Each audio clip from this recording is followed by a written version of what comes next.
Hello, welcome to Guides to the Unknown. I'm Kristen. I'm William. Thank you for gathering around our campfire. Hope your tootsies are toasty. Hope that brain's ready to hear stories. Yeah, so do I. Anyway, every Friday, Guide to the Unknown comes out. Kristen and I sit down. We've done research on scary topics. We're going to tell them to each other. Mm-hmm. Usually they're long-form stories. We really dive into the origins of monsters and urban legends. Yeah. But sometimes we come across something that doesn't really need its own gigantic segment. Right. Kristen, this week I don't have a mini monster for you. Mm-hmm. I just want to talk to you about something that is appropriate for the Halloween season. Okay. The other day, I was, because I'll just, randomly sing things, whatever. I think I was on the phone with Allie. Were you singing a song of Sixpence? Yeah, I like to sing primarily old songs that children in knee socks would sing. It's like Sixpence. I was singing Got a little rye in that pocket? Walking around in the backyard. My favorite song. Yeah. Very quick story. One time, I was going to do karaoke with my friend, and they read the wrong thing. Like, they read the wrong number that corresponded to the song. And they were like, all right, now we have Kristen and Mike to sing Feed the Birds, Tuppence a Bag. We were like, what? I can't believe that's available for karaoke. What a bummer song. That's where a homeless woman, like in the middle of Mary Poppins, apropos of basically nothing, starts singing about how it costs only tuppence to buy bird feed from her. And will you please do that? Tuppence a bag. So weird. Tuppence a bag. Who's singing that at karaoke? And then there's a spoken part where she's like, feed the birds. Tuppence a bag. Like, it's so weird. It's so good. Anyway, no. That is not what I was singing. Okay. I think I was on the phone with Allie and I was just saying nonsensical stuff. My wife, Allie, and I was talking about the dog, my dog, Molly. And I said that, Molly was playing pinochle on my snout. Yeah. And I wasn't even thinking, I didn't consider Yeah, that's a weird song. And she goes, what is that? What is that? Something playing pinochle on your snout. Yeah. And I said, the worms crawl in, the worms crawl out, the worms play pinochle on your snout. Yeah. And she was like, what is that? And it occurred to me, I didn't know. I don't either. So I did some research. All I know about this, the worms crawl in, the worms crawl out, is that it's a sort of Halloween limerick, rhyme, riddle, I don't know. And that was basically all I could have said of it. Yeah. The worms crawl in, the worms crawl out. Right. It turns out, Kristen, that is a stanza from what is called the hearse song. Oh, okay. Yep. Hit me with some other stanzas. I will. Don't you worry. So this is a song that most children know, but I think modern people know it because it was sort of popularized in Scary Stories to Tell in the Dark. Okay, that'll do it. Yeah. That book series with the really creepy black ink drawings that are really hairy, scary, weird. Yeah, it's been in the news a lot. A movie of it. Exactly. Yep. Mm-hmm. But so Alvin Schwartz, who wrote those books, had written the hearse song as follows. Yeah. Don't ever laugh as the hearse goes by, for you may be the next one to die. Real quick. Yeah. Gross out warning. Oh, okay. This isn't a kid's book. I definitely read this as a kid. Whenever we would go to the library in school, I would immediately run to try to see if this book was still available. Yeah. So I could read it for the 1 millionth time. Yeah. I mean, I also had it. Yeah. I have them upstairs. Yeah. I should have brought them down. But like, why were you only looking at or you just wanted to get as much as you could? So I'm just saying you could have read it at home. Like, why was it an excitement at the library? Yeah, what was I going to read at the library? A different non-scary book? Are you crazy? Yeah, R.L. Stein, Christopher Pike. 5. I was obsessed. Yeah. I couldn't get enough. But now that I'm 31, what I'm going to read to you grossed me out. Oh, it didn't gross me out as a kid. There are a lot of things like that for me, actually. You just don't have the same context and like understanding of realness, I think, when you're a kid. Yeah, it's surprising that like I'm not more jaded. I'm less. Yes, I feel the same way. I absolutely feel the same way. I'm more prude than I used to be. Yeah. It's so weird. Anyway. So brace yourselves. It gets gross. Don't you ever laugh as the hearse goes by, for you may be the next one to die. They wrap you up in big white sheets and cover you from head to feet. They put you in a big black box and cover you with dirt and rocks. All goes well for about a week, until your coffin begins to leak. Ew. The worms crawl in, the worms crawl out. The worms play pinochle on your snout. They eat your eyes, they eat your nose. They eat the jelly between your toes. Ew, I remember that. Oh. A big green worm with rolling eyes crawls in your stomach and out your sides. Your stomach turns a slimy green, and pus pours out like whipping cream. Ew. You'll spread it on a slice of bread, and that's what you eat when you are dead. Ew. Ew, that's shocking. How gross is that? So that song, Ew. needless to say, the popularity of that book, Yeah. Scary Stories to Tell in the Dark, 1981, means that sort of song is popular today, the hearse song. So I listened to, this afternoon, there's a band called Harley Poe. Uh-huh. They're sort of, they've been classified as folk punk. Okay. They have like really like wiggly voices. It's like really kind of mumblecore rock. Uh-huh. They did their own version of the hearse song. Somebody commented, I actually find this song kind of ... peaceful. And it seemed real try hard to be creepy. Oh, wow. But that's popularity today. Yeah. This song, though I think most of everybody's familiarity with it is due to the 80s, Yeah. it goes back much farther. Yeah, because I thought that it went back further. I was surprised when you referenced Scary Stories to Tell in the Dark. So I was like, oh, it only started there? I thought it was like an old thing. I was shocked to find out it went further back. Okay. In the 1960s, a guy named Terry Teen released good a name. novelty record called Curse of the Hearse, where he wrote additional lyrics. It's bizarre. Like, I listened to it. You can find the recording online, Terry Teen, Curse of the Hearse. Yeah. The 60s feels like an era of some innocence, you know? Well, depends on when in the 60s. It sounds like early 60s to me, because it Yeah. sounds like it has sort of that 50s bopping along Yeah, like- vibe. But throughout the song, there's the sound of a woman screaming. And then at one point when he's talking about your pus looks like whipping cream, he goes, and me without a spoon. Which I thought was great. That is very like 50s, so it Yeah. had to be early 60s. That wasn't post Charles Manson era music. So we go. That's so funny. We go at, And me without a spoon. and me without a spoon. A little aside. Yes. We go a decade earlier. In the 1950s, the lines were a little bit different. The worms crawl in, the worms crawl out, the worms play pinochle on your snout. A big black bug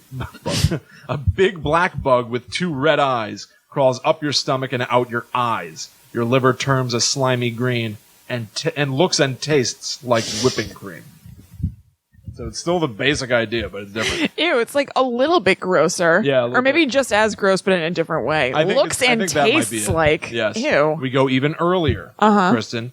We go to World War I because the hearse song was originally a war song sung by both American and British soldiers during World War Oh, wow. I. Little black humor. Little black humor to get by. Yeah. You're out there on the battlefield. You got to survive. Don't ever laugh as the hearse goes by, for you may be the next to die. Yeah. It's a little bit trying to take the macabre and turn it into a playful thing Yeah. that's approachable and understandable. It defangs Right. the stark reality of it. Right. It's gallows humor. Yes. And then the earliest known incarnation of the song comes from the Crimean War, 1853. See, 1856. I mean, I can't say that. I was like, oh, yes, of course, the Crimean War, but I thought of it as a song that was like an old song. Oh, boy. So that makes sense to me. It felt to me like it had that sort of 90s, fun to be gross, I mean, creepy crawlers kind of vibe to it a little bit. Yes. But I was certainly shocked that, the furthest back I'm presently aware of, 1853. Damn. Yeah, I only remembered the worms crawl and the worms crawl out, the worms play pinochle on your snout. The rest of the words in Scary Stories to Tell in the Dark are very 90s gross. Yeah, Yeah, for like sure. when little kid things would be disgusting. Yeah. Because there were other things like that like kids wouldn't, not to be like when I was your agey, but there were definitely things that were children's entertainment that would not be children's entertainment today because it's too gross or too scary. Oh, 100%. The entire Scary Stories to Tell in the Dark series. Completely. The art by Stephen Gamble is very frightening. Yes. Yeah. Even Are You Afraid of the Dark is too scary, I think, for today, for it to be marketed to kids the way that it was. Also getting a movie, Are You Afraid of the Dark right now? Yes, Yeah. all about it. So that is awesome. Yeah, very cool. So anyway, that is the hearse song. I just thought it was fun to take a look at it, especially as we're starting to march closer and closer to Halloween. Yeah. That feels like something that people might read to each other while they're playing an audio cassette of spooky sounds of creaking doors. Totally. Owls hooting in the distance. Things Yeah. like that. That's awesome. There you go. All right, well, shall I jump in? I think you shall. Well, let's take another musical journey to aid us into my main topic. Okay. William, I'm going to talk to you about Antichrists in fiction. Wow. So this is the topic that I chose last week that we ended up pushing back because the Chupacabra was way too cool. Guys, we got a lot of feedback that you loved that. I'm happy you did. We were obviously obsessed with it. Yeah, that story may not be done, by the way. I know. Yeah, it may not have anything to do with the two of us, but that story may live on. Yeah, in a big way. Partially because of us. Yes. We'll have more someday. Yes, perhaps. hopefully. Yeah. So when this comes out on Friday, the new season of American Horror Story will have premiered the previous Wednesday. Gotcha. And there is an Antichrist angle there. I haven't seen it yet because when we record, it's the day before it comes out. But the theme is American Horror Story Apocalypse. And it's a crossover between the first season, which is Murder House, and the third season, which is Coven. And at the end of Murder House, I'm going to spoil it because it has to, it's going to be spoiled for you anyway, I think, if you watch the new season. Yeah, probably. At the end of Murder House, I won't tell you how, but a baby is born that is pretty much like an Antichrist. And this is Apocalypse is set in the future when the Antichrist is a little bit more grown up and is apparently wreaking some sort of havoc, I would imagine. And if you guys want a little bit of a recap of that, our friend Chelsea, who works for Hunt a Killer and who also produces the show Euphemet that we've talked about a bunch of times, that I know a bunch of you guys really like. Chelsea has written blogs for the Hunt a Killer blog that recap the Murder House season and the Coven season of American Horror Story. So you could go read those before you watch the show if you want to feel like you're up to speed. Cool. So it's I think it might be huntakiller.com/blog. I believe it is. But if you Google Hunt a Killer blog, it'll come up. Yeah. So I wanted to talk about the idea of the Antichrist in fictional things. Cool. So the first one that I'm going to talk about, William, is one of the 90s, an Antichrist superstar named Marilyn Manson. Oh, wow.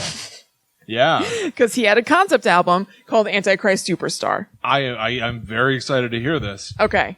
Oh, can I just say one thing real quick? Yes. I should have commented on it a moment ago. Uh-huh. You said that in American Horror Story, a baby is born at the end, but you won't say how. Well. It made it sound like we won't be giving details here. Ask your mommies and daddies. That's really not for us to say. Yeah. Anyway. It does sound like that. Yeah. I mean, the circumstances of which. Right. But, Antichrist Superstar was a Marilyn Manson album in the 90s. And even talking about it is very word soupy to me. So I basically took a lot just directly from the Wikipedia page about it. Because it's the themes have to do with this and that. Okay. Yeah. So the central storyline of the album, which is kind of like a rock opera sort of thing, revolves around a supernatural being who seizes all political power from humanity in order to initiate an apocalyptic end event. Wow. Yeah. Okay. Well, it was both inspired by and a tribute to the work of Nietzsche, as well as the Bowie song, We Are the Dead, which Manson interpreted to be about, and I paraphrase, the disgusting cannibalism of Hollywood. Oh my gosh. This is a treat to read. Do we have any idea at what point in his career he did this? This is early on, right? Yeah. What's the disgusting cannibalism of Hollywood to him? Has he worked there at all? I don't think so. No, You know this what I was mean? early on. This was nobody, if anybody's a big Manson fan, I'm getting the chronology wrong. Please forgive me. Yeah. I think this is where The Beautiful People is from. Okay. So I think it's very early on. Yeah. So no, I think he was probably working the scene or whatever. It's just and funny just to be Hollywood eats their own. Yeah, it's There's just no funny loyalty. to be with no context for Yeah. what it's actually like. You know what I mean? Well, I think you could probably say that from the outside, that Hollywood doesn't necessarily treat itself, you could say, very well, Fair its enough. members. Fair enough, yeah. I feel comfortable saying that. Yeah. So, It just implies some sort of you've been eaten by Hollywood? Yeah, it Yeah. implies some sort of relationship that has already taken place, that he's been scorned Right. in some way. It just suggests that. Perhaps he was. Perhaps he and Twiggy and Dolly or whatever were really trying to make a go of it, and the system chewed them up and spit them out. Yeah. So it was a metaphor for the perceived fascist elements of the conservative political movement and the Christian right in North America. See, this is very hard to talk about off the cuff. Yeah. All right, so this is the part that really got me because I was like, should I include this? And then when I saw this, I was like, yeah, I got to include it. The record is separated into 3 sections. The Hierophant, Inauguration of the Worm. Ooh! That's my favorite part. Oh, I love that. And Disintegrator Rising. In the final section, the central character transforms into the Antichrist Superstar, an Epicurean demagogue whose motivations transcend any conceivable sense of morality. Disgusted by humankind, it initiates a genocidal extermination of the human race, eventually destroying the entire planet. Wow. So Who knew there was so much going on he there? destroys the world in that album? Yeah. All right. Yeah. And then somehow moves on to other albums in this series. 'Cause it's like part of a trilogy with like Mechanical Animals, which might have even been before this. I'm not totally sure. And then something else. So has he been storytelling? Is he playing a character? Well, it seems like in this he was. I don't think in general. Like, I don't think that the whole of his career is a character thing, but I think in this, there was a specific thing going on. Also, I think this is genuinely sweet. The album is cyclical, so the opening and closing seconds of it have the distorted phrase, "When you are suffering, know that I have betrayed you." Wow. To open and close with that is awesome. That is kind of awesome. Yeah. And then also... Oh no, what if we turn into big Manson fans? I know. Well, I remembered. So I had a friend who was a big Manson fan when we lived in Missouri.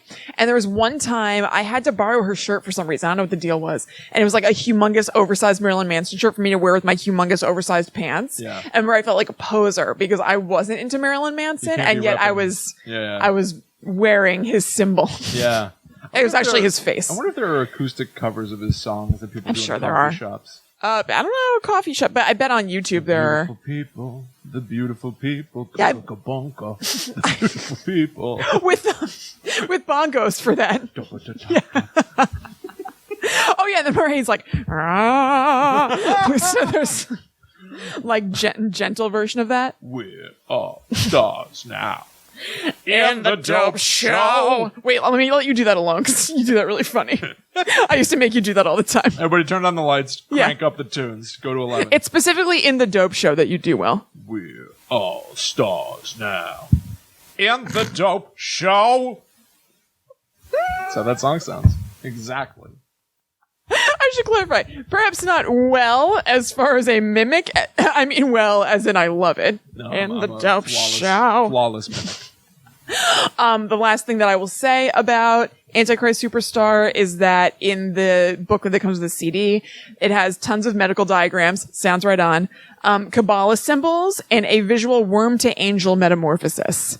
There's a real worm thing going on here. Yeah, inauguration of the worm. Yeah, and I was disappointed a little bit when I went to review my notes today because I wrote this last week. I remembered worm as being spelled W-Y-R-M, and it's not. It's just normal worm. Damn. I know. That's more evil when not it's even W-U-R-M? No, it's just worm.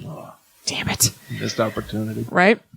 But so, on to a little bit more of a conventional, very famous Antichrist in fiction. Perhaps my favorite Antichrist in fiction. Rosemary's Baby. Yeah. Yeah. Nice. Yeah. Adrian Woodhouse. Hail Adrian. Satan is his father. The year is one. God is done. Oh, that book is great.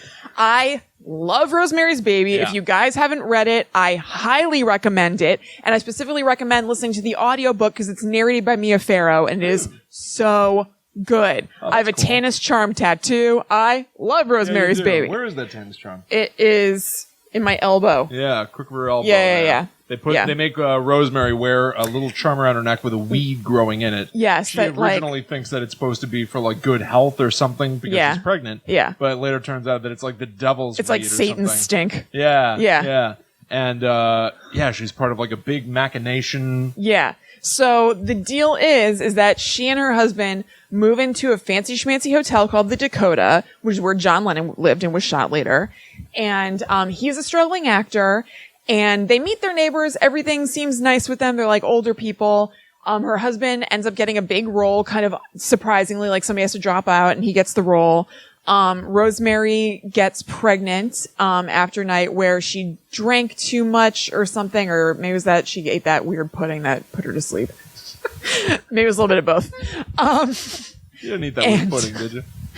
And, you didn't eat that pudding I left out on the counter, did you, Rosemary?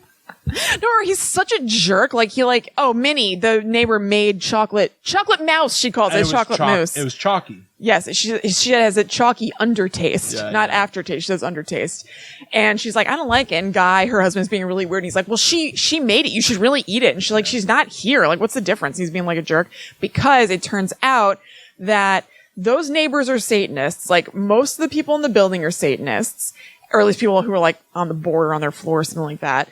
And they got at her husband Guy, who was a struggling actor, and said, hey, if you let us have the devil rape your wife and impregnate her with his spawn, we will make sure that your acting career takes off. And he does that. So Rosemary gets pregnant. She is not feeling well the whole time. Things are weird. She can sense things are weird. She starts to realize that there's a conspiracy. She's pregnant. And she's probably hormonal. No, Rosemary, it's fine. They gaslight the hell out of her. Through this. Yeah, exactly. Yeah, so she starts to know that there's a conspiracy going on. And everybody doubts her. And at the end, it's confirmed. It's a totally sweet scene. I know I kind of just explained Rosemary's Baby, but I would say to like, if you haven't seen it or whatever, like watch it and see the end through your eyes instead of me telling you. Because it's so good. First of all, the book is like 50 years old. No, I'm just saying that they should, if they haven't happened to have read the book or watched the movie, then they should just experience the end for themselves instead of me explaining it. I agree, but I'm also saying that I think a little dramatic irony in that story is actually sometimes helpful. Like, there are moments that you'll be like, something weird's going, oh, I know exactly why that happened. Oh, yeah. You know what I mean? Oh, yeah, like, know what's going on. You mean beforehand makes it more fun? Yeah, I'm sure that that's true. So, the story of Rosemary's Baby is known pretty well. But do a lot of people know about the sequels to Rosemary's Baby? That is the question. Wow, I don't know. You do. We did talk about it when we read the book and everything. We read it for our old podcast, Book Club Schmuck Club. There is a book, sequel called Son of Rosemary. Oh, yeah. And there is also a movie sequel, which was a TV movie. Son of Dad. Wasn't that a thing on Seinfeld? Yeah, it is. Son of Dad. What the hell was that? Somebody thought someone was a killer and they were not the son of Sam, they were the son of Dad. Sorry, that just popped in my head. I apologize. It works. So yeah, there's Son of Rosemary, which is the book sequel, and there's Whatever Happened to Rosemary's Baby, which is the TV movie sequel. Yes. They both seem to stink. You and I watched the TV movie sequel, and it was terrible. We watched it at your old apartment. I don't have any more details. Wow. We're drinking. It stunk. Yeah. So we probably just don't remember it that well. When I was reading about it, I was like, I vaguely remember this, but like not even really. I don't even know if we finished it. Huh. So the book sequel, it's one of those things where they do a little bit of retcon, which I'm not thrilled about. I'll get there. But it turns out in the book sequel that, Adrian, or Andy as Rosemary calls him, because she was planning on naming the baby Andrew, was taken from her and raised by Minnie and Roman, who were like the head of the coven in the building. They're like 95. I know, not cool. But they didn't raise him for long because he escaped. Oh. And then he became the charismatic leader of a worldwide charity. So it seems like he was like a famous charity guy. You look suspicious. Well, no, just it sounds a lot like Marilyn Manson's Antichrist rising to political power. Well, William, you and Marilyn might not be far off. He's got charisma. Right, out the yin yang, it seems like. So he's got charisma. He's famous. He's a famous do-gooder, basically. And Rosemary somehow figures out this famous do-gooder is her son, and they are able to reunite. And because he's so famous, Rosemary even becomes famous just because she's his long-lost mother or whatever. Yeah. And things are good, and she's happy that they reunited and everything, until she starts to suspect that maybe Rosemary's Baby is still a little witchy. Okay. And she thinks that he may still be trying to usher in the end of the world.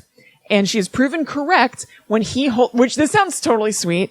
He holds a large-scale candle lighting ceremony as part of his charity. And it turns out that he has that and has everybody gathered together and doing all this stuff as one so that he can unleash a deadly virus. Oh my God. That wipes out all of humanity. Whoa. That was fast. In the wake of this, Satan rises up and he drags Rosemary down to hell. Whoa, why? I know. Not fair, right? Or does he? Huh. William. Rosemary wakes up from a dream. Right. And she wakes up. She hasn't even lived in the Dakota yet. She hasn't met Minnie and Roman. She's not pregnant, not anything. And you realize that the events of the first book, so all of Rosemary's Baby and What She Just Dreamed for the sequel were a dream, but Rosemary takes them as a warning. So now she's going to be going into the events. Like, I think that the book ends with, like, Guy on the phone being like, there's an opening at the Dakota? How splendid, or whatever. And so you're to take that Rosemary is, like, taking these things as an omen, and she might look alive a little bit more, and maybe this stuff won't come to pass. That is so complicated and potentially really compelling. Yeah, I just really don't like... I mean, nobody really does when somebody wakes up from a dream and this whole thing didn't happen. But not even that. Like, we're all familiar with the premise of Rosemary's Baby. It's a pregnant woman being manipulated. Yeah. She doesn't know what's going on. Yeah. That she has the potential to take her power back and, like, make it not happen. I would, but even bigger than that, that she maybe has foreseen everything that's going to come. And she's going to be sidestepping it along the way. I didn't even think about that taking it more literally, that it's not that she had a dream where she's like, I'll be on the lookout. That she had, like, a prophecy. Yes. That does sound sweet, actually. Yeah, don't eat the pudding. Yeah. It's like, I would like that if it came before everything else. I know. It's like Back to the Future Part 2, where he's, like, walking in step with what he did in the first movie. Yeah. You know what I mean? Yeah. Like, there's something that's very complicated. I thought it'd be really hard to explain to people what that's supposed to be. Yeah. To get people on board to watch that. Right. But I would watch that. That sounds I would really totally weird. watch it. I've seen a prophecy of what's to come. It's all unfolding. How am I going to get out of this? Right. Yeah. That does sound sweet. It doesn't sound like that's kind of like where it goes in this or what's intended, but that is a sweet idea for something. You're totally right. Something also that I think is interesting is that there are, like, fan theories, I guess you could say, or just reader theories. Because, and this is kind of intriguing, like, the discrepancies seemed kind of obvious where this might be legit. There's a theory that there's some sort of, because there are weird time discrepancies in the book. Like, let's say that, I remembered it last week when I'd read this. Like, she says that something happened on this date and it didn't happen on that date. She'll be like, in 1965, the Mets won the World Series, not that. Yeah. And you're like, no, that was in 1968. But something a little bit more obvious. Because of those weird time discrepancies in the book, some people think that those are there deliberately and pointedly, and that they point to the idea that Rosemary actually wakes up in purgatory. Oh, wow. Like, that she's not just waking up or whatever. Like, that this is all kind of a mind mess, and Rosemary's just in purgatory. That is very strange. Yeah, that's just a theory. Yeah. But the examples of the time discrepancies were weird enough that I was like, that could get by. It wasn't anything so humongous, but I was like, there are enough of them that, or maybe it's just one of those things almost like how the hotel, the overlooking The Shining, like the geography of it or the architecture of it is like just out of whack enough that you wouldn't notice it just with your naked eye or even think to notice it. But like the path that Danny takes when he's riding the trike around the hotel, like with the layout of the hotel, he wouldn't be able to do that. Like, he'd be running into a wall at one point, or he wouldn't be able to be going through the kitchen there or whatever. Floor. Right, exactly. Yeah. And that can kind of just like throw you off kilter without realizing it. There's just part of your brain that registers that that's not right. You didn't notice it, but your brain did. Right. So I wonder if the dates could be serving that sort of purpose. It's just like a little bit off kilter, just something's not right in this entire world. Yeah. Maybe it was on purpose. Right.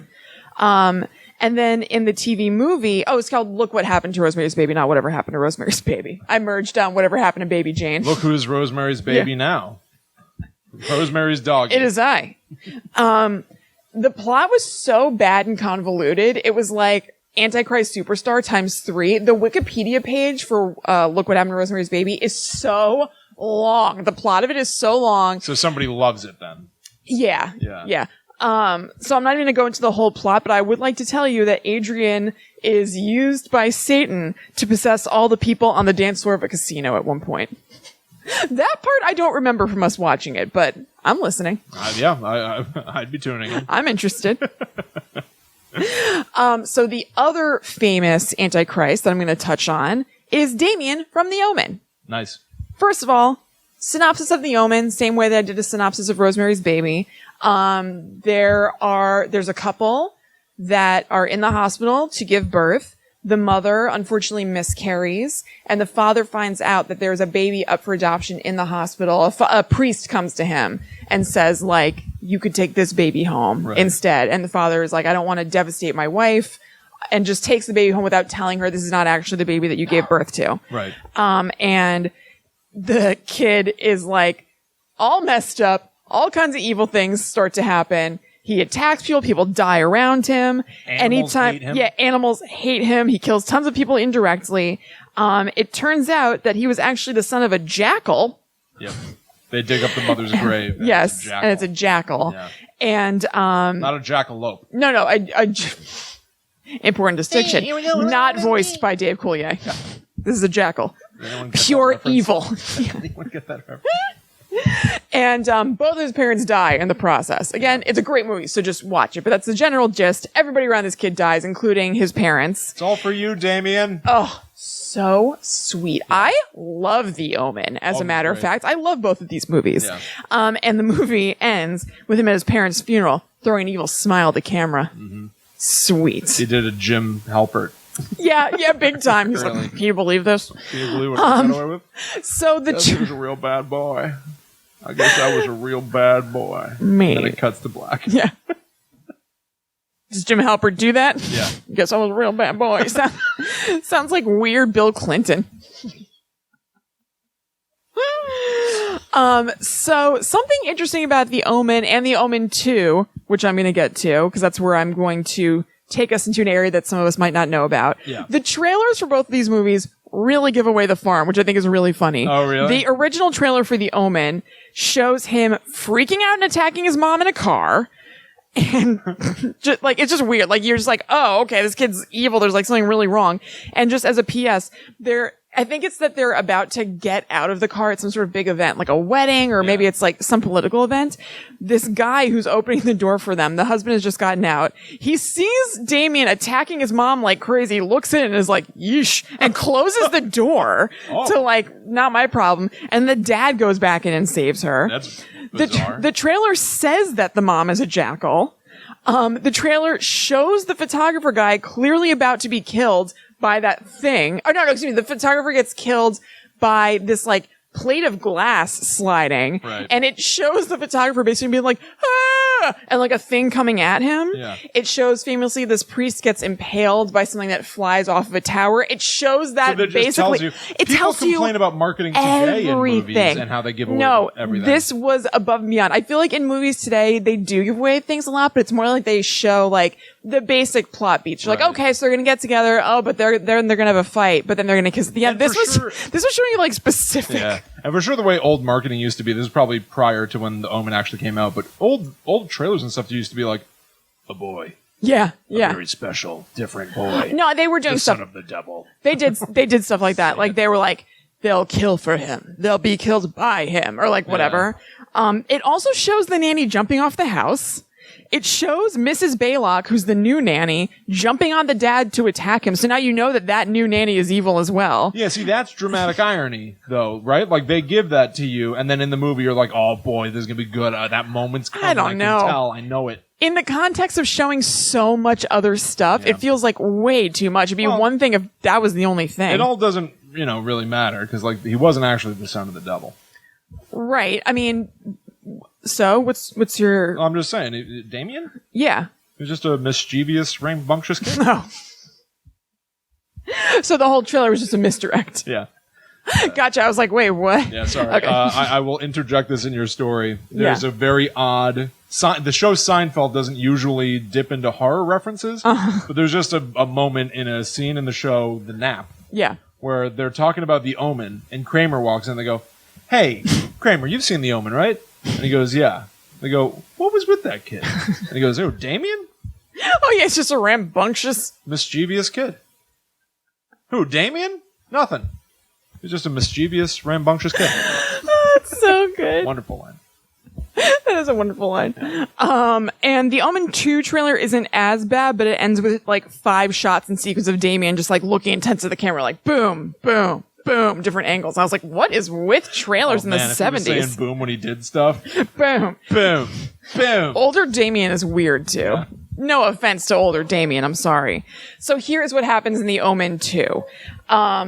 It picks up 7 years later when he's 12, and he's living with his aunt, uncle, and cousin now. They are prestigious as well. Something that's interesting about The Omen 2, and The Exorcist, I realized that they all are from wealthy families, which is interesting. Like in The Exorcist, Reagan's mom is a famous actress. In The Omen, his dad is a... politician. Yeah, politician. He's like I can't remember the word. He's like a senator in D.C. or something. It's not that. It's like, I'm not sure. Oh, really? Like Also, a representative or something. I don't know. What's weird, in The Exorcist, her mother's an actress. In Rosemary's Baby, her husband's an actor. Yeah. It's weird to be connected to the entertainment industry in these Antichrist or, evil demon stories. Yes, totally. And then another connection, at least with Rosemary's Baby, and it may start from there, but it also just makes kind of sense. In Rosemary's Baby, the baby is conceived as the result of a rape. And then in American Horror Story, it's the same thing. So it's interesting to think that in both of these stories, like, it's obviously like, it's not like everybody who's conceived by a rape is going to be evil or whatever, but it's just interesting that they use such like intense, horrible violation. The result of that becomes kind of like a violation of the world potentially. You know what I mean? Right. But Olivia Benson on Law & Order SVU was conceived in a rape, and she is an angel. So she's fighting that power left and right. Okay. Yeah. So Damien, when he's 12, he goes to a military academy where, oops, the head guy's a Satanist. Oh my gosh. And he takes Damien under his wing and tells Damien of his true nature, which freaks Damien out, which I find very confusing because Damien seems well aware of his nature to me in the Omen one. Like maybe he wouldn't articulate it as being like, I'm the son of the devil, but he seems to be evil and like it. I would say there's a difference though between behaving selfishly, greedily, and violently. Yeah. And finding out like, True. You cannot escape this. This is what you will always be. You know what I mean? Yes, true. Like, you hear stories about serial killers who are like the weepy voiced killer. Oh, God. Who called people after he killed people. And he would call the police after he killed people and be like, I did it. I'm sorry. I did it. Oh, my God. He's freaking out. If you then told him, like, you can't hide from this. This is who you are. Yeah, it's in there for life. Designed to be. That's very true. You might want to run from that. That's true. That's a very good point. Yeah. The weepy voiced devil. Weepy God. voiced Antichrist. Weepy voiced killer. Yikes. Everybody, So, if you like to get freaked out, weepy voiced killer is one of the scariest things I've ever heard. Literally chilling. Yeah. Like it really is like uncomfortable to listen to and just like shocking. There are crime shows out there. Yeah. This is not one of them. Yeah. But boy, the weepy voiced killer. Terrifying. Is a stunning story. Yes. Yes, indeed. So he freaks out, but then I guess he kind of like leans into it because he later on proclaims to his cousin that he's Satan's son and he tries to get the cousin to join him. Wow. Join him on his rise to power. Yeah. But the cousin says no, so he kills him. And they show that a little bit in the Omen 2 trailer and he's like, and they show Damon being like, say it, Mock. Look at me, Mock. Mock? Yes, like that. Oh, how old is he in this? 12. Say it, Mock. Mock? Look at me, Mock. Oh. Does it sound good or does it No, it's like funny. It's a little kid. And he's saying Mock like that. He's like Mock. And he doesn't have a British accent. It's really weird. Yeah. So his uncle is totally on to him. Obviously, somebody's got to be. And is going to kill Damien with the 7 daggers of Megiddo, which is what you need to kill him with. That's from the first one. But it turns out his wife has been a secret Satanist this whole time. Oh.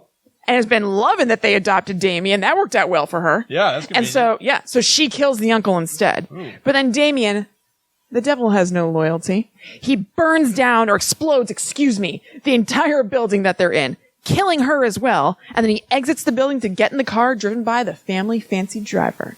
Wow. And I didn't see the movie, but I'm going to assume that there's another smile right to camera. I would have to assume so. That's like a trademark at this point. Yes. Yeah. Now, the last thing I want to say about it is that when I was reading the synopsis of The Omen 2, it seems like there are... First of all, I don't think it's supposed to be a very good movie.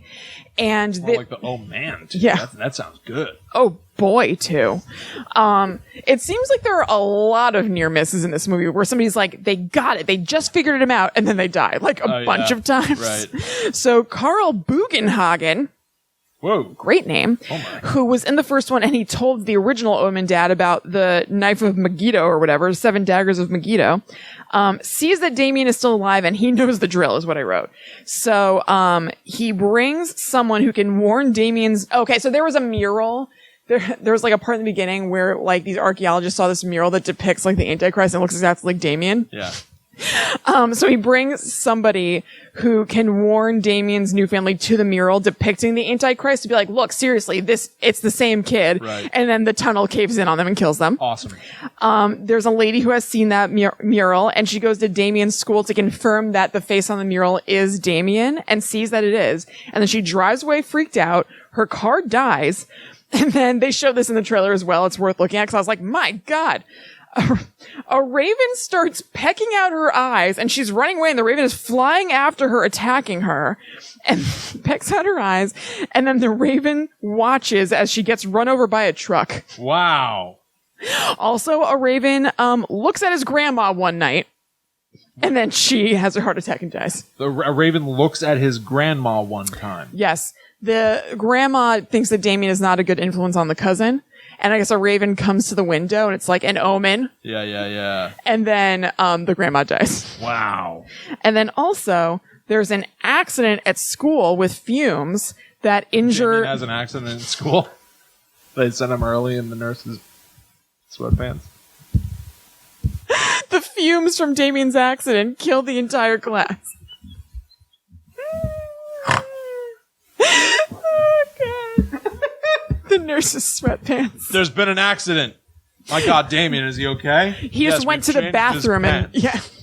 He went to the bathroom in his pants. You'll notice that he's wearing Transformers sweatpants. Does that seem like the Damien we know? So... Don't drink Pepsi before bed, Damien. You wet the bed. You know what happened to Fuller? So yeah, they go on like a class trip. There are fumes at this class trip that injure everybody in the class except for Damien, but he's taken to the hospital anyway, just to be sure that he's all right. And this is my favorite thing that I'm going to end on. A doctor tests his blood, and he finds out that he's half jackal. And he's like, oh my God, what does this have to look into this? But then he's cut in half by a falling elevator cable, so he can't do anything about it. Oh my God. Why, he's half jackal. No! Would it come up? Would a blood test come up? Look. Half jackal. Apparently. Jackal. William, I'm not a doctor, but yes. The answer is a definite, yes. Firm yes. So those are Antichrist and fiction. I hope that we all enjoyed watching American Horror Story Apocalypse if we watched it. Yeah. And we have a little bit of context for other Antichrists besides Michael Langdon, I think is his name. That's not a fun Antichrist name. No. Damien's so good. Who's, Adrian, Damien. Wasn't there a Michael Langdon who was in like Maryland. Little House on the Prairie? I don't know. Who knows? There's an actor. All right. Okay. Well, as you look that up, I will navigate to my topic Please. for the week, Kristen. Yeah. Michael Langdon. Michael Landon, Little House on the Prairie. Well, that was a close one. My name could be wrong, too. I think it's Michael Langdon. Kristen, why don't you go ahead and tell me everything you think you know about Davy Jones? Oh, he's a daydream believer. He's one of my favorite monkeys.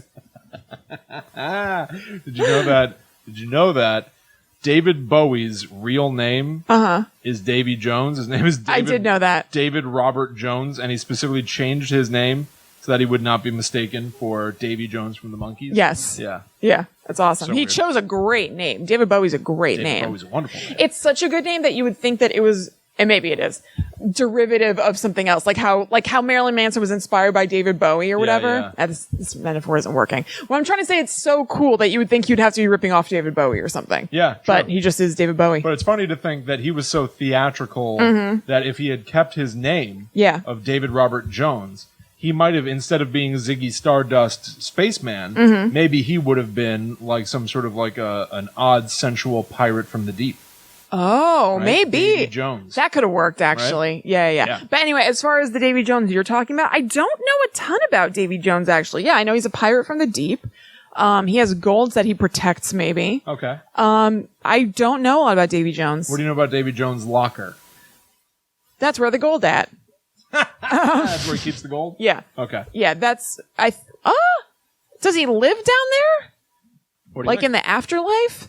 He might live down there. I'm not sure. I really don't know. Okay. Yeah. Well, you're wrong. Okay. So Davy Jones is essentially a pirate ghost, a pirate demon. Okay. Some have referred to him as a pirate devil, devil of the sea, Okay. a god, a deity, the god of death on the water. Is this chicken that I have, or is this fish? Devil of the sea. The devil of the sea. Jessica Simpson. If you are going to Davy Jones' locker, that means that you have drowned or died at sea. Oh, okay. Uh-huh. Yeah. Davy Jones' locker is essentially the The sea. It's the Oh, graveyard okay. of pirates at the very bottom of the ocean. That's cool. Isn't that wonderful? Yeah, that's very cool. No one knows the origin of the name Davy Jones, but there are Oh. theories about why. Like, if you're going to, and we see this a lot, we've talked about things like this, where you give some sort of humanity, some sort of a character trait to a feeling or a vibe or whatever. Yeah. Why Davy Jones? What is that? So Davy Jones isn't even a person or anything like that? Like, he's just kind of a concept that was given a personification?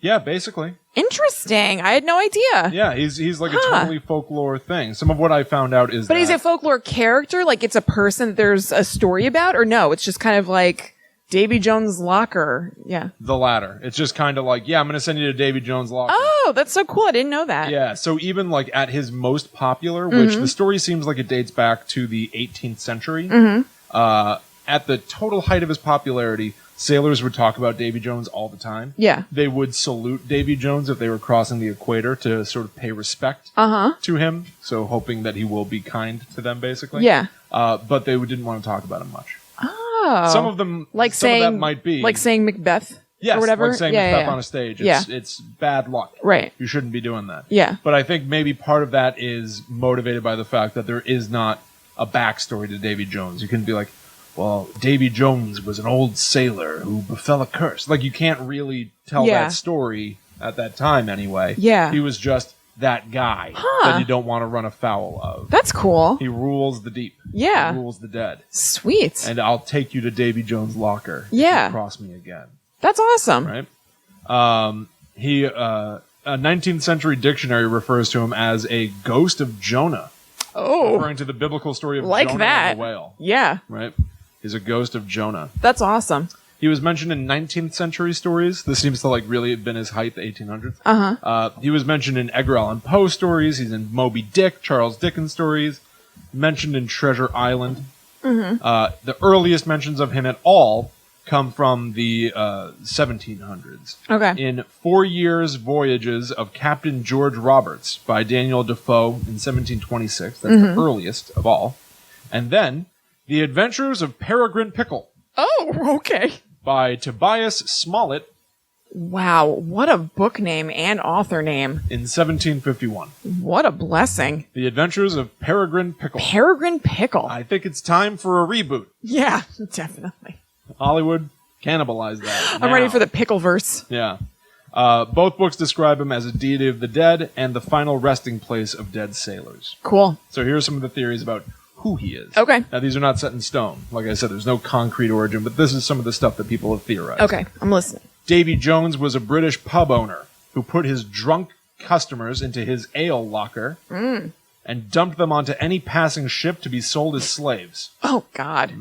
Yikes. He may have been called Duffer Jones, Good name. a notoriously myopic sailor whose condition often led him to fall off the ship. All right, a little bit less badass than I thought we were going for, but Certainly takes some of the bite out of old Davy. yeah, he's just like Mr. Magoo. I fell over again, boss. I ended up back in the drink. I'm not scared. No, not at all. Not at all. The name may have come from altering the names of other saints and spirits. There's Cool. a Welsh saint, Saint David, who protected sailors in times of mortal peril. So maybe that's sort of a corruption of Yeah. Saint David. Yeah. There's also, this is interesting, a West Indian malevolent ghost called a Duppy. Oh. Duppy. I actually think I've heard of that before. It's appeared in several things. It Yeah. still is like it's not a frequently referenced thing. Uh-huh. Duppy is both a singular and plural. Oh, cool. It's just a ghost. Yeah. But it's like sort of like a Caribbean. It's a Jamaican word. Yeah, Duppy, yeah. For ghosts. So it would be Oh, like, cool. Look at all those Duppy, Yeah. and that's saying look at all those ghosts. Huh. Yeah. They called him an evil angel. Ooh. Evil angel of sailors. Nice. Yeah. So there are a couple of things that he's associated with. I was talking about Davy Jones' locker before. It's referenced periodically in like older stories about him. Yeah. It's almost like it's synonymous with him. Yeah. Like going to, totally. to Davy Jones is the same as going to Davy Jones' locker. Yeah. Like maybe Davy Jones is a place. You know what I mean? Like you're going to go see Davy Jones means you're going to die. Right. That makes sense. Yeah. I sort of said this before, but this is a direct quote. I got this from www.thewayofthepirate.com. Oh my. Davy Jones. What's Locker. that website like? It's all about pirates.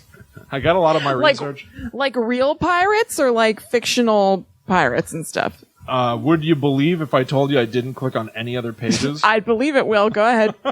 I got a lot of research from wayofthepirates.com and famous-pirates.com. Wow. The internet's huge. It's wild. Yeah. If I wanted to know about Davy Jones 25 years ago, yeah, I'd be like, well, I guess I can you'd be at the library. I can ask people at school, and that's it. Yeah. Yeah, I'm not going to ask mom and I dad. only get that one book out of the library. Yeah. So here's the quote.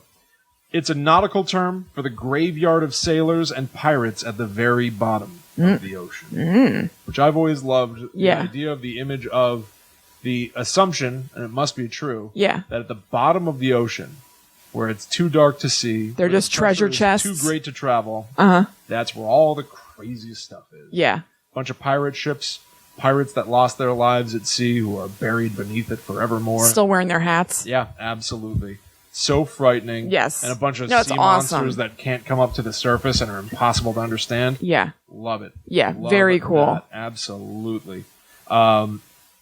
So this Davy Jones' locker was also first mentioned in The Adventures of Peregrine Pickle. That was a Peregrine Damn, Pickle The Adventures of Peregrine Pickle is packed. Yeah. That's hard to say. Pick a pack of Peregrine Pickle are packed. Pick a pack of Peregrine Pickles. You did a good job. Thank there. you. Yeah. I want to read those stories. You think they're good or terrible? I don't even understand what they're about, so I don't know how to make a guess. Like, what the hell is that? I'm guessing Peregrine Pickle is a person. And what's it called, though? The Adventures of Peregrine Pickle? Correct. I don't know. Will. I'm not sure about that. Peregrine Pickle sounds like he's bumbling to me. Yes, he absolutely does. Like Yeah. The misadventures of Peregrine. Yeah, I don't love a bumbling lead character where it's just interesting that they're stupid. Yeah, does anybody? Does anyone I want think that? so. I guess. So here are some terms that are associated with Davy Jones and Davy Jones' locker. Yeah. To be sent to Davy Jones' locker is to die at sea. To awaken Davy Jones is to cause a storm. Oh. To see you to Davy That's Jones. cool. Yeah. Like, you've angered him. You've woken him up from the underworld, and, like, now he's pissed. He's going to stir something up. You've done it now. You've woken Davy Jones. I imagine him, like, I don't even know how, but, like, that's what I'm envisioning, like, swirling. He's, like, swirling the sand underneath the sea, and it makes the sea get really rough and choppy, and then, like, somehow that affects everything else. Yeah. Absolutely. Reverse toilet. Yeah, reverse Swirls toilet. around and comes up and out. Exactly. Yep. Dream. That's just like how here on the upper hemisphere, when you flush the toilet, it goes clockwise and down. Right. And in Australia, it goes counterclockwise and up and out. That's right. A game of opposites. There's also to take someone to go see Davy Jones is to threaten to kill someone. To be in Davy's grip Ooh. is to be dying. Ooh. Or frightened. Yeah. You might just be frightened. Frightened. That seems like a brief grip, though. I'm probably One would frightened. hope. Yeah. You're in Davy Jones' grip. You have to let him loosen. Shake it off! Shake it off! Shake his grip. Duffer fell in the drink again. Peel back his fingers, white finger. Pull it about port side. Duffer fell over again. Thanks, boss. I want to write a pirate story with you. Okay. Sorry, that my brain just got erased real quick there. That was really good. I do love the idea of a bunch of people out at sea, Yeah. that have their own sort of folklore that they sit around talking about. Yeah. They've got days, weeks, Yes. months at sea. It has to become your own little ecosystem. It would have to be. When you're starting to go over the equator, they start to wake up everybody and going like, "Hey, pay your respects." Yeah. Yeah, it is really cool. You have to do this little wave and a bow, whatever, to Davy Jones to try to make sure that you're still in his favor. Did you come across anything are there things that people do to appease Davy Jones by any chance? So if he's kind of like death personified, I wonder if there are any things that you can do to try to keep Davy Jones from you. Yeah, I don't know. I didn't see anything. Yeah. But yeah, that does make sense. Like, how do you keep from running afoul of Davy Right. Jones? Right. Maybe there are things that he likes. You know what I mean? Like if he likes doubloons. Yeah. You flick a doubloon in the ocean. Maybe that's how we got putting coins into a fountain and making a wish. Oh. Maybe it was that you threw a coin to Davy Jones to wish that you wouldn't die, and it evolved. Why do we put I'm making coins that in a up fountain? completely. I have no I know. idea. That's interesting, though. I bet it is something like that. I bet it is something about like paying some sort of Paying a toll. sea god. Yeah. Yeah. Interesting. Yeah. Well, Davy Jones has a sick ride. Mm-hmm. It's called the Flying Dutchman. Oh yeah, that's right. I knew that. That's my Strangely. favorite sandwich at the local deli. The Flying Dutchman? Mm-hmm. What? What's on that? I don't remember. I just know that whenever I go there, I order the Flying Dutchman. Seafood? No, it's like turkey. It's white fish and mayonnaise. Oh, I get it. No, it's turkey and something. I don't remember what. Weird. Yeah. Well, the Flying Dutchman is a pirate ship, Mm-hmm. which I associate with Davy Jones, Yeah. but was not originally. Okay. It still comes from the same era Yeah. of like the 1800s, Yeah. 1900s. I guess that's just because there was a lot of seafaring going on, a lot of storytelling, passing from person to person. Yeah. But the Flying Dutchman itself is just a ghost ship. It's a bad omen. Oh. You might see it coming, and that's a sign of ill things happening on the horizon. For you, Oh. my friend. They say that it was a ship that was doomed. That's cool. I guess I have heard that before. Yeah. Yeah, it was doomed to sail the oceans forever, never making port. Oh. Certainly, the idea of a ghost ship is really Yes. evocative and appealing. You Yeah. picture it rolling out of the fog Totally. with tattered I really like sails. that. Yeah. It's really sort of haunting and striking and kind of beautiful looking. Yeah, I mean, isn't there a thing? I don't know if it's in the original story Peter Pan, and it might just be in the Disney movie.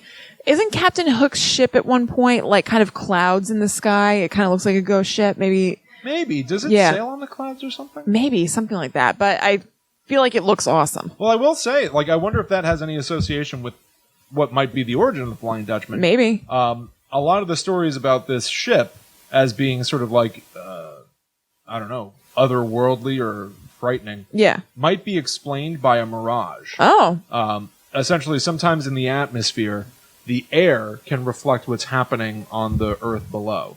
So you might see, you think about on like a really hot day, you see that shimmering effect, and it's almost Yeah. reflecting the ground 3 feet below it, something Right. like that. So you might be looking out over the horizon at sea, Yeah. and there's a ship, but that ship is mirrored in the sky. Oh. So it looks yeah. like it's Yeah. flying around. That's awesome. And if you yeah. don't have the tools to Right. explain what's happening, you might then develop stories about what that must be. Right. And it must be the ghost ship, the Flying Dutchman. Yeah. And boy, what That's bad luck sweet. did we have that we had to see that. The on Flying this day. Dutchman. Yeah. Yeah. First mention comes from a book from 1790 called Travels in Various Parts of Europe, Asia, and Africa during a series of 30 years and upward by John MacDonald, who is not known for his brevity. That's a long title. Hell of a title. The weather was so stormy that the sailors said they saw the Flying Dutchman. The common story is that this Dutchman came to the Cape in distress of weather and wanted to get into harbor, but could not get a pilot to conduct her and was lost. Oh. And that ever since, in very bad weather, her vision appears. Sweet. So it's almost literally the ghost of a ship. Yeah. The ship was torn apart and sunk, and yet her image appears still. That's awesome. Do they say anything about the people who were aboard the Flying Dutchman? I think it's just hailed by a crew of people that are cursed Yes. never to make port. Yeah. Oh, that sounds terrible. Yeah, I'm sure you just want to make port at a certain point. absolutely. You're like, get me off this thing. Yeah, get me off this crazy thing. I've Jane. had dysentery for days. Forever. Now, it might be based on a real-life pirate, the 17th century Dutch captain Bernard Fokke. Dutchman? Oh. Meet the Fokke. Oh. He was renowned for the speed of his trips. He was very speedy. He was Didn't seem to do him any good if he Yeah. stuck to the Dutchman. True. He was so fast, he was suspected of being in league with the devil. Cool. That's sweet. Yeah. And so essentially because Davy Jones and the Flying Dutchman were two popular myths at the same time, Yeah. you've got a concept of a captain and you've got a concept of a ship. Yeah. Put the captain on that ship. Yeah. You get Davy Jones piloting the That's Flying very Dutchman. cool. That's Isn't that very wonderful? cool. Right? Yeah. I really like that. Guarding that barrier between the living and the dead. You've really... Securing their bodies in Davy Jones's thing. Locker. Forgot the last word. I got real close. I got one word away from saying a perfectly normal sentence. You have made sea stuff very cool to me. I love it's something sea I never stuff. really thought about before. You started talking about this stuff on the show, and it's really, really awesome. Well, like I've really thought that looking under the sea is beautiful. It's one of those sentences I say. It sounds so stupid, like how I like looking at trees. But Love trees. Love a good tree. we were in the car. Allie and I and a few friends went to a thing in the city the other day, and then I just went on the way home with one of them, and she asked me, I said something about having crystals around the house, and she was like, "Oh, how'd you get into crystals?" I was like, "Well, I don't know if I'd say I'm like into them. Like, I don't really like know anything about like metaphysical properties or anything, but just like I really love them. Yeah. I just think they're gorgeous." And I was like, "I just can't believe that the Earth made that. Like, Yeah. the Earth made that. It's insane to me." It is insane. So I feel the same. I feel similarly about under the sea creatures and the plants down there. They just look like they were made up, and it's unbelievable to me. But I never really thought about under the sea in like a ghostly sort of way. Boy, I do a and lot. you have made it really cool. I do a lot. I find it really frightening. Yeah. I mean, honestly, so we've got friends, Mike Costa, the Costas, who he's got a lake house that we go to periodically in upstate New York. Yeah. And it is absolutely beautiful. It's just small enough that you can see pretty clear to the opposite bank. Yeah. Sometimes we hop in his boat and we drive around that lake. Yeah, it's really cool. And I recently found out it's about 175 feet deep, somewhere thereabouts, not exactly. Yeah. And on one level, I was like, that's not that deep. Yeah. And on another level, I was like, well, I'm not going down there. That's deep, baby. I can't get down there. Yeah. One of the first times that I ever went there, this is really, I understand how this sounds, but unfortunately, I am this person. Yeah. I made sure that I just kind of sat on the dock for a long time. Oh, yeah. I brought a little notebook so I could write Yeah. about what I was thinking and feeling. Yeah. Anyway, so I You're preaching to the choir. I wrote my I thoughts and feelings constantly. I know, but like it's just like it's so I know. potentially obnoxious to be Saying like, it, saying. excuse me, chums, I'll be sitting out on the pier to be writing stories. I know. If you need me. But yet there I was. Yes. And one of the first things that I wrote up there was like about a monster in the deep. It's like who the hell knows what's down there? It's insane. I know. It's crazy. Yeah. It just lives there. It's just natural. Nobody put that. We're not even talking about like a scary monster. Maybe somebody put down there. They're just things that exist. Yeah. I The think Earth just made them. it just exists, and it exists. Crazy. It existed before us, and it'll Yes. exist long That's after part of us. the thing that's crazy to me. That just always We are been nothing. there. We are nothing.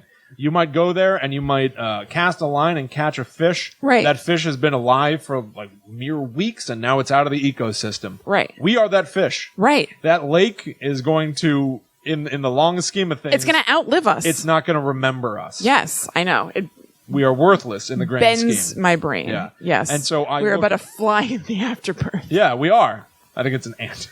Oh yeah, it is an ant. But it's the same thing to me. The woods Yeah. and the water Yes. are they're codependent, Yeah. obviously, but like there's something about them that are so remote and removed Yeah. from society. Yeah. They are beautiful ecosystems that exist outside me. Yeah. It all supports itself, and I don't understand what's going on in there. Yeah. Something is hidden in the shade between the trees. Yeah. Something is hidden under the surface of the water. Yeah. Yeah. And you have It's really. peaceful and quiet, and you can make it your own. Yeah. But only so much. Right. It's going to shake you off someday.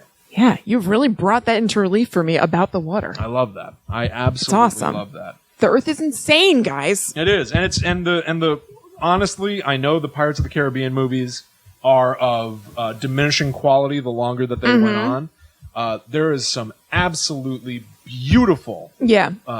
filmmaking, beautiful shots, beautiful vistas. I love the horizons. I love the shimmering effect of the sunlight against the top of the Well, water. looking at water is like insanely gorgeous. It's just Yeah. like the most beautiful. It's like so hypnotic. Looking Absolutely. at waves, I could just stare at waves forever. When Allie and I went on that Disney cruise, Yeah. again, same thing. As I'm just like I am a little bit hippy dippy and like I've got to exercise my creative side. I would go sit on the little back patio thing we had, and I would just watch the water Yeah. behind the ship. Yeah. What was in our wake? Just like these swirling lines, like tire treads on the water. I Yeah. loved it. It's insane. But so anyway, obviously, the Davy Jones character was worked very heavily into the Pirates of the Caribbean series, I think, to massively amazing effect in the first sequel. Yeah. Pirates of the Caribbean 2, Dead Man's Chest. An amazing movie, a very solid, strong sequel. Yeah. And a benchmark in effects work. Yeah, insane. We talked about it in the Kraken episode. His face looks insane. It's insanely incredible. Good. So they take Davy Jones, the ghostly sailor guy who guards the realm of the dead, and they turned him into a fish man. Essentially, the other part of the curse that keeps him tethered to the seas, never to make port or step on land again, corrupts his humanity physically. So he becomes part of the sea. Yeah. His face, what used to be like a long white pirate beard, becomes octopus tentacles. Yes. And they look so good. He has a crab claw instead of a hand. Yeah. It is amazing. It's such inventive character design work, but it ties so nicely into ghost pirate. Yeah.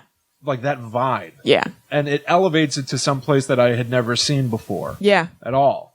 And I really feel like they worked in some of that idea that like a ship will crash.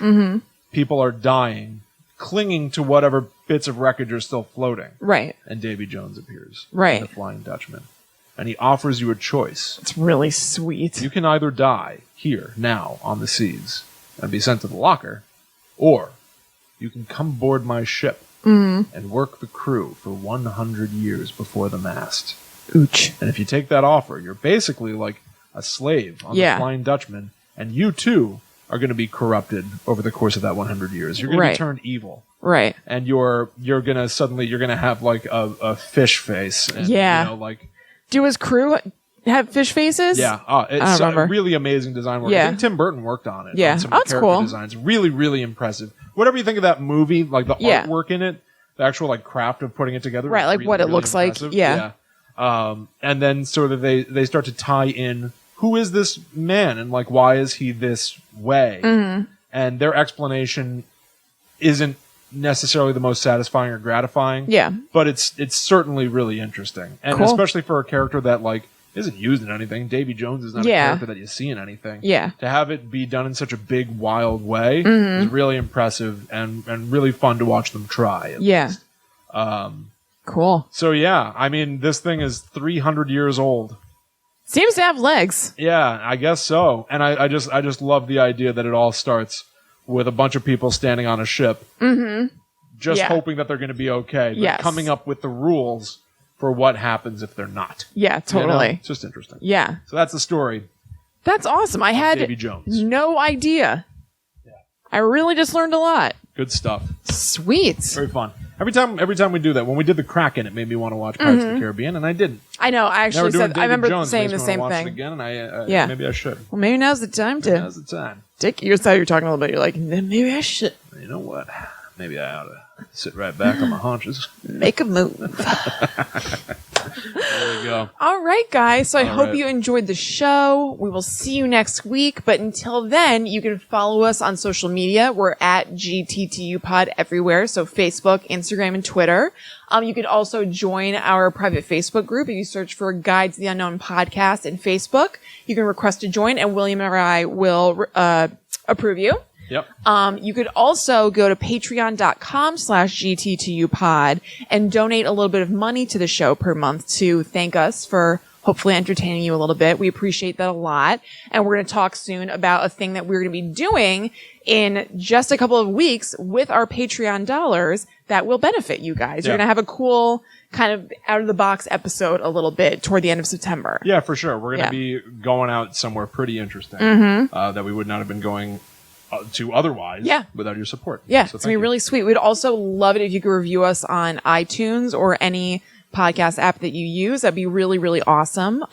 Those reviews make us seem legit to people who are cruising podcasts, and then they might listen to it and enjoy it too. Yeah. Yeah. Plus, we'll see them, and they'll make us smile. Yes. Also, we record this show live every Tuesday at 8 p.m. Eastern on Facebook.com/GTTUpod. Yeah. So you can actually get the show a little bit early and talk to us a little bit before and after the show. Yeah. If that's your kind of thing. Beyond that, you can also chat with us online. That's right. I'm at Chillin' Kristen on Instagram. I'm at Haunted Sponge. So we will be back in 1 week's time to share more scary stories to tell in the dark. Oh, good job. But until that time comes, we must travel. Back to the netherworlds of the high seas. Go we. Bye!